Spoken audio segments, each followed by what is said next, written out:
Hi, I'm Ron Paulk, and today I'm going to show you how to locate a sewer under a finished slab.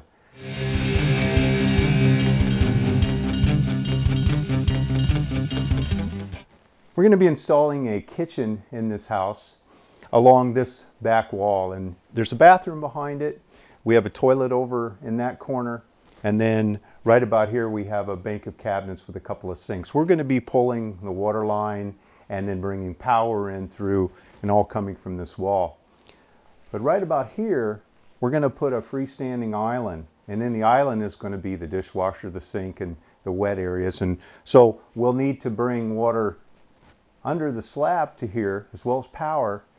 But I also need to hook up this to the sewer line for the drain. And so what I need to do is, again, this is a brand new home. It's finished, it's got carpet, and so I want to minimize the damage and impact. I'm going to have to cut the slab up. So I want to locate that sewer line. And so I rented a tool called a pipe horn, and I want to show you how I used it. Pipe horn's a very expensive tool, certainly not worth purchasing. It's one of those tools you want to rent from your local yard. So what it is it puts a signal into the line or conduit you're trying to locate. And then with this wand, you're able to go along and detect it under the slab or underground. The way I get the signal into the sewer line, it's an ABS pipe, so obviously there's nothing to locate. So I took an electrician's fish tape.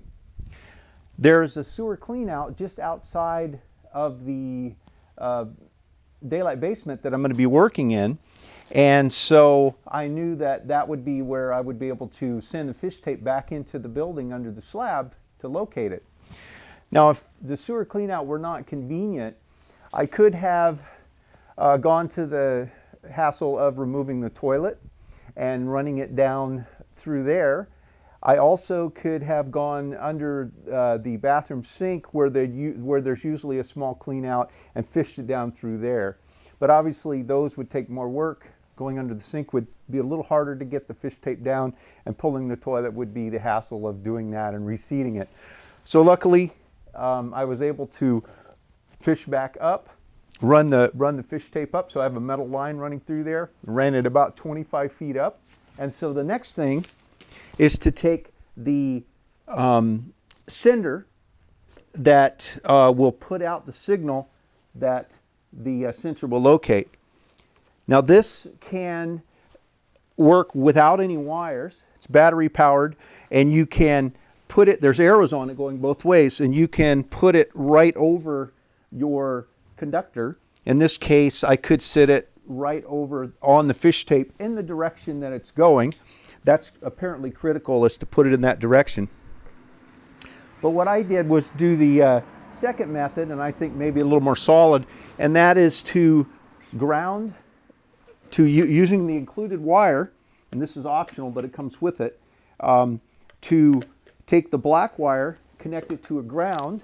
The kit provides a ground rod, so you just put that into the ground, and if your clean out is near, say, the electrical box where you have the ground cable, you can ground it there. But if not, you can ground it with this ground rod.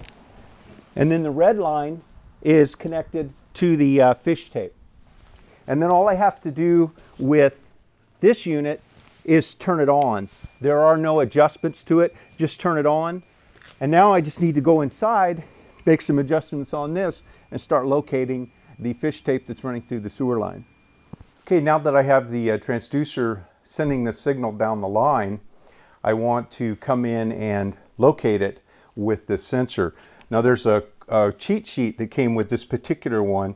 I won't go through all the details on it because you may be renting a different brand or a different style, but essentially, you know, there's a couple of tricks to finding it and being accurate at your location.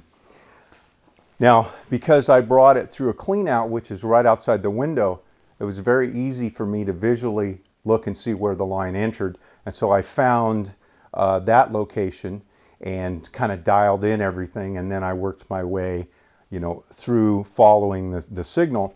And I'm putting pieces of tape on the carpet. This is a finished home. The carpet is going to be pulled up but reused.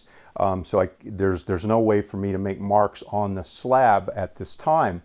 So I've temporarily put some pieces of tape down, and I've already completed the project, but I'm just showing you how I did it. So put those pieces of tape down and then just measured from identifiable walls, and then put a second piece of tape on those walls and wrote the dimensions so that once we pull the carpet up, I'll be able to measure from those walls and snap a line and figure out exactly where my cut's going to be. But it's pretty simple to use this thing.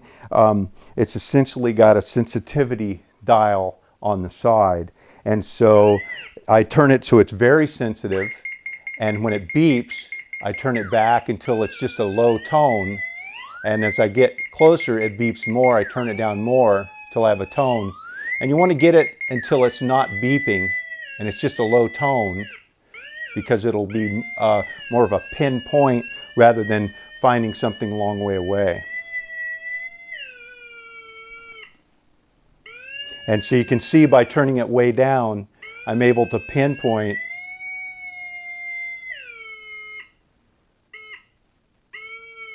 And the lower I turn the sensitivity, the more pinpoint. So right there, I'm within an inch in both directions. And then I just, and one of the checks with this particular machine is once you find it, and I've got the handle in line with the direction of the conduit. Now it doesn't absolutely have to be that way, but that improves your sensitivity and your accuracy. But once I locate the strongest signal, then by lifting it and pointing it towards the transducer, and it loses its signal, that confirms that I've got an accurate signal. And then all I need to do is move to the next one further down. I know that I'm running this direction, so I'd want to find in here. And you see I'm further away, so the signal's a little weaker. So I'll turn up the sensitivity, get it to its highest point, turn it down a little bit more. Again, the lower the signal is, the more accurate my location.